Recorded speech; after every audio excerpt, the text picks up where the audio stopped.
Մինչ Պուտինը Հայաստանը համեմատեց Ուկրաինայի հետ, բոտերը արդեն 2 ամիս նույն միտքն էին փորձարկում։ Մարտի 6-ից Մատրյոշկա դեզինֆորմացիոն ցանցը հայկական ֆիդեր էր նետում մեկ վախ.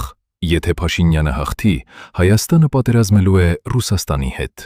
Բոտ բլոկերի տվյալներով X-ում հայտնվել է առնվազն 20 կեղծ տեսանյութ։ Առաջինը ձևացրել էր, թե իբր դա պատերազմի ուսումնասիրման ինստիտուտի ISWE հաղորդումն է։ Մարտի 24-ին ցանցը մեկ օրում տարածեց 12 կեղծ տեսանյութ։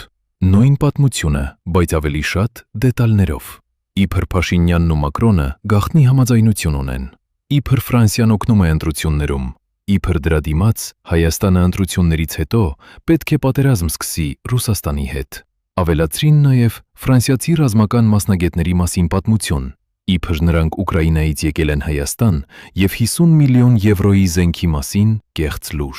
Հետո հայտնվեցին Լիբերասիոնի, Ouest France-ի և Ակցիոյի կեղծ շապիկները։ Հետո օգտագործեցին The Office սերիալի դերասանների կամեո տեսանյութերը։ Իսկ վերջնական հոլովակներում դեմքերը հիմնականում թաքցրին և ըստ երևույթին ավելացրին արհեստական բանականությամբ ստեղծված ձայն, որը հայերին ասում էր «Թույլ մի տվեք Փաշինյանին հաղթել»։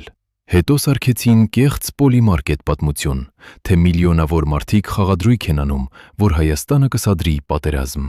Մայիսի 11-ի